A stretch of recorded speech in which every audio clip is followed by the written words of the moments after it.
If you're driving along one day and your panoramic sunroof overhead just explodes without warning, that's completely shocking. Almost as shocking as what might happen next, which is when you're front at the service centre and they explain, if that's the right word, that this is not their fault at all. In fact, it's on you, and that'll be like $4,500 or something. Here's how you invert the battle space on this next level of automotive arseholery, because the facts and consumer law is entirely on your side.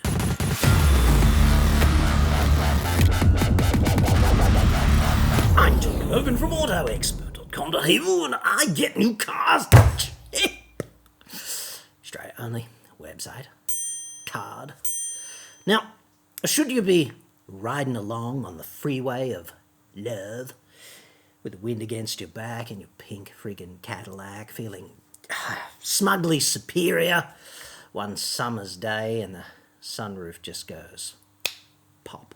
It's going to be quite distinctive because the speed of propagation of the failure of a piece of tempered glass is roughly 5 times the speed of sound in air at sea level. So that's going to be rather the disconcerting bang. It's like SEAL Team 6 coming through the skylight in your meth lab.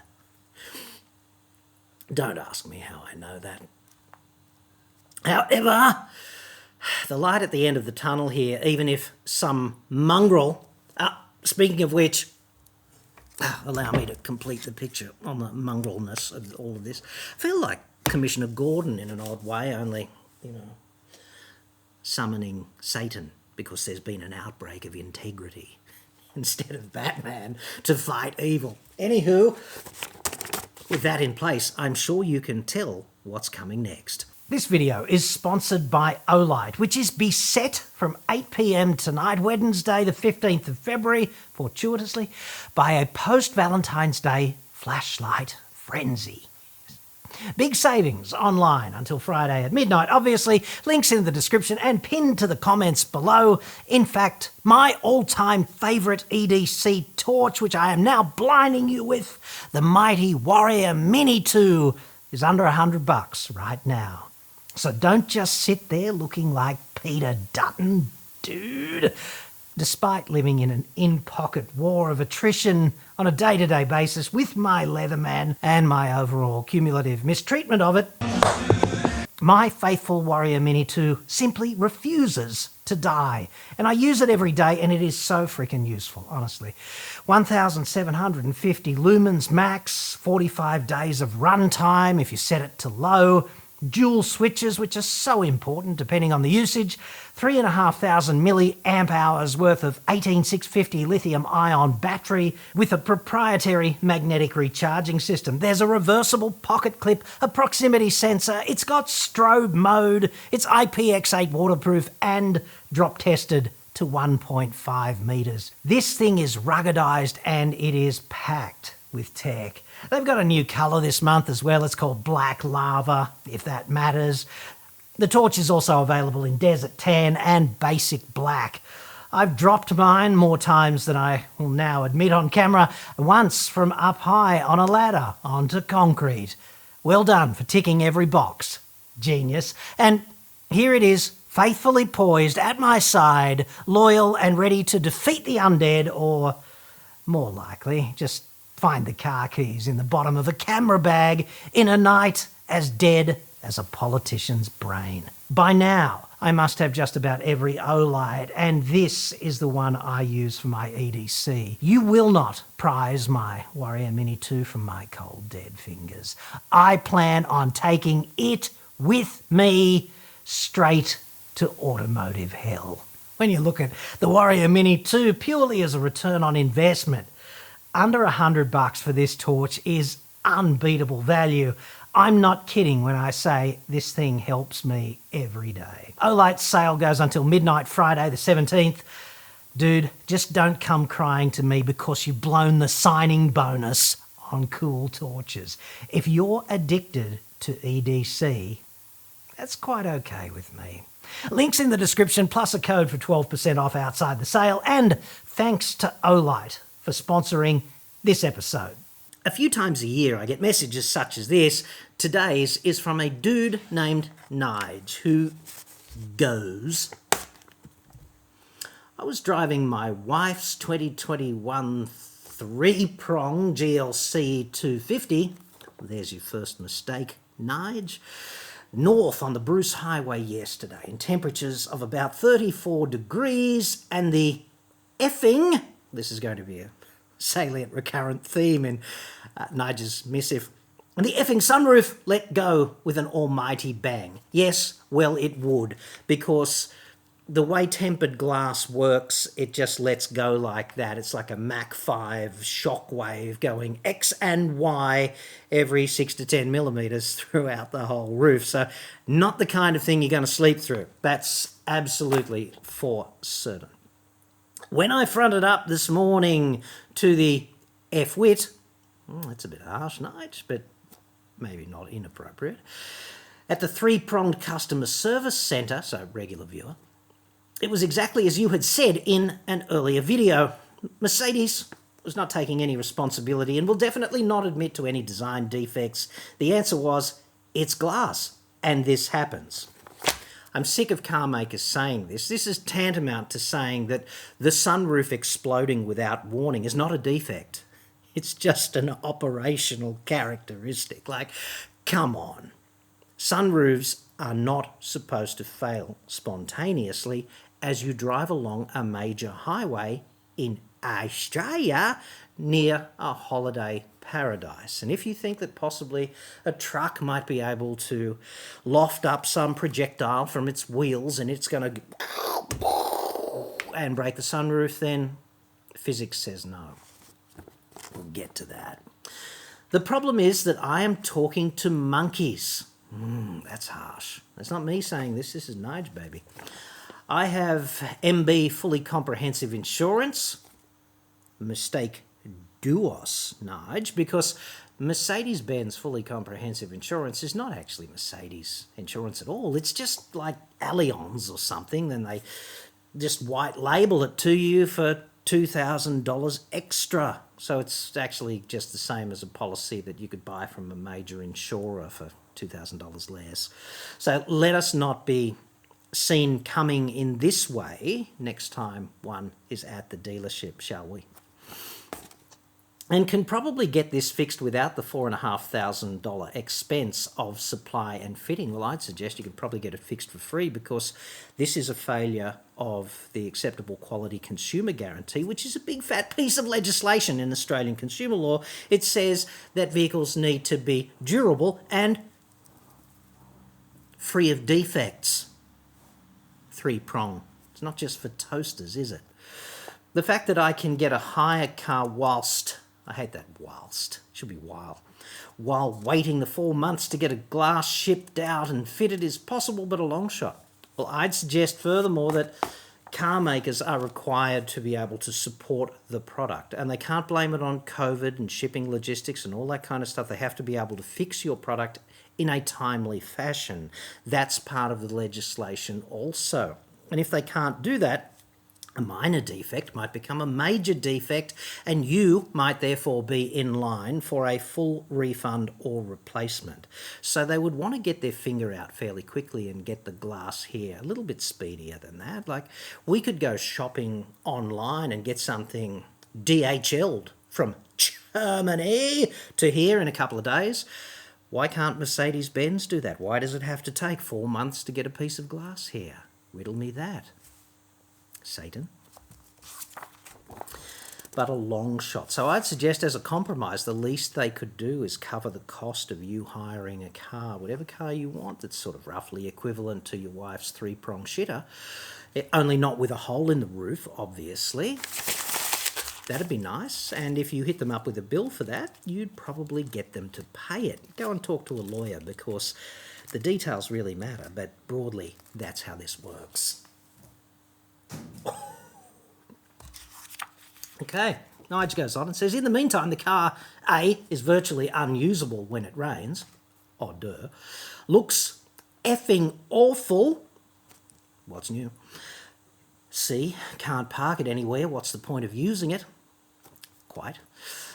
D, massive safety hazard in the event of a prang. Well, I don't really agree with that. See, sunroofs aren't structural. They don't really protect you from anything. They're pretty much transparent in the event of a major prang, so don't agree with that. Agree with all the others, though. And E, noisy as F. Yeah, it's amazing how much noise comes through when you cut a big fat hole about 1.5 square metres in the roof, isn't it? Mercedes comment, not our problem with 2 dog's dicks. Sorry to sound out, but I think I'm going to get shafted over this. Yes, I think you might, but it's okay for you to sound out. I'm finding it quite entertaining, Nige, not the least of which because it's a really good way to educate the public on what you're actually entitled to if you own a car. Now, if a toaster behaved in this way, if the element just went... you wouldn't have the same conversation at Bing Lee or the Good Guys or something, would you? It just wouldn't work that way. They'd say, oh, I'm terribly sorry, here's a new one, right? Off the bat, that's what they would do. And this is a device costing orders of magnitude more, and yet you get treated like consumer law is somehow optional in these circumstances because the car industry is, to use Nigel's vernacular, effed.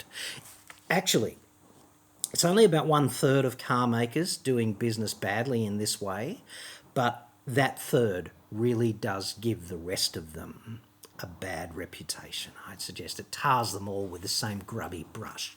So here's what you do. I'd suggest that sunroofs do not just break. They don't. If they do, that is inherently a design or implementation defect, right? Manufacturing defect, whatever. It's not on you. You buy a product, it is supposed to be durable and of acceptable quality. That's just how this works. Reasonably durable, free of defects, etc. Now, there could be some extraneous influence that causes a sunroof to break, and the real easy one for a car maker to give you is, it's probably just a rock. A projectile foisted upon the sunroof by some truck, lofted up by the wheels, right? That is complete bullshit because there is no way Isaac Newton and everybody else who studied physics is queuing up the dead ones spinning in their grave, just going, dude, there's no way that can happen. There is no way a sufficiently massive projectile can be lofted up by the wheel of a truck and it will not reach a significant enough height to possess enough energy to fall on the sunroof and break it. It's a bit of a different story when you're steaming along with your windscreen like this at 30 metres a second and a projectile gets lofted up and you hit it, that can break your windscreen, but the sunroof is travelling like this. It's not in the same direction as any incident, projectile that's just hovering there, like windscreen hit, sunroof hit. See what I'm talking about? And I'd suggest, don't take my word for it because I'm just a lowly bachelor's degree in mechanical engineering dude who studied about 40 years ago, endless physics, but hey, an argument could be put that I was so freaking good at it that I became a journalist and that's what I did for the next 30 years. But let's hear what a real expert has to say because I did some significant research on this a while ago and I came across a dude named Tarek Jody, who's a PhD from the UC Berkeley, so he's a professor of mechanical engineering at one of the most prestigious academic institutions on Earth. He was requested to comment following a similar incident in a BMW, right? And Professor Jody basically studied the feasibility of a rock being lofted up by the tyres of another vehicle and its ability to break an automotive sunroof, and he concluded that that is impossible, saying, quote, "There is not a chance in the world that an unintentional rock that is lofted by a vehicle would ever break a sunroof panel. In my opinion, the car manufacturer has the problem. Basically, it's a manufacturer's defect."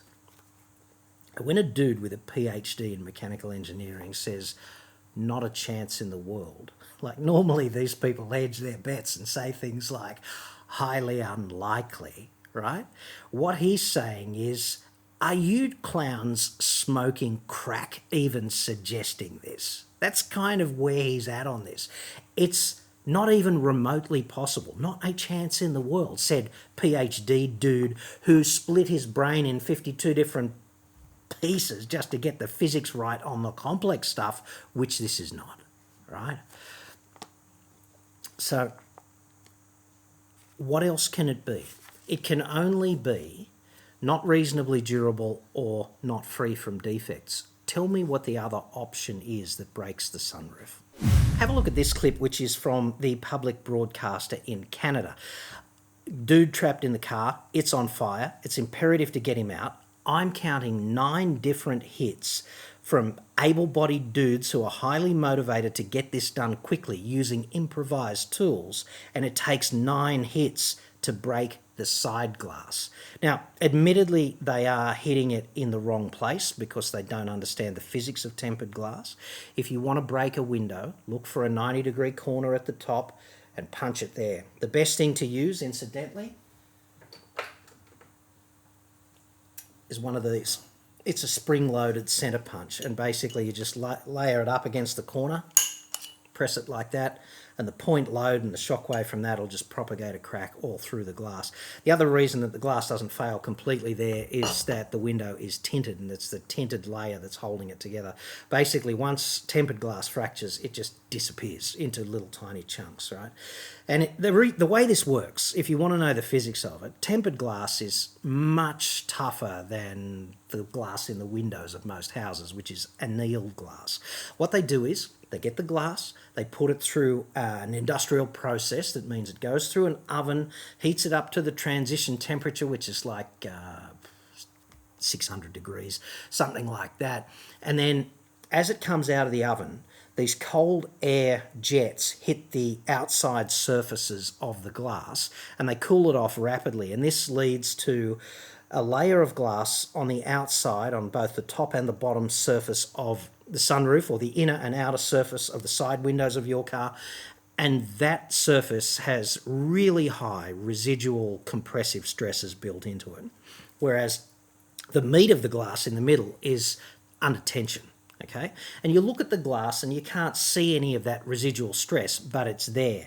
And the dynamics of this mean that, plus the external curvature, like the convex curvature on the outside, mean that the glass is highly resistant to fracturing. That's why they bother putting it through this process. And also, when it does fail, it fails into tiny little pieces, like, 6 to 10 millimetre, roughly round shapes, and not these long, jagged shards of glass that are really likely to damage you. Like, it's bad news if you fall through the window in a house. Okay, it's not such bad news if you've got to drag someone out of the window aperture in a car, because they don't have those long, jagged shards of glass that can just cut you to pieces, basically.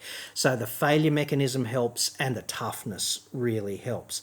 But what happens when there is a crack that starts in the glass, if it's tempered? It just releases the residual stress, and a shockwave just propagates through the whole piece of glass, and it travels at about 1,500 metres per second, which is about 5 times faster than sound propagates through air at sea level, right? And that just means that the failure is dramatic and super fast. And this always seems to happen when vehicles drive. So I'm surmising that because this is a comparatively rare event, what's basically happening here is that there's some input in the body that means the body's twisting in some way, and there's probably some confluence of assembly type tolerances, like a bit tight here and a bit tight here and a bit tight there, but still roughly acceptable at the factory. And then the temperature is high, and the expansion of glass and steel, like the movable glass panel, is going to be actuated by some frame made of steel. And steel, when it gets hot, it expands roughly 50% more than glass for the same temperature input, so there's that.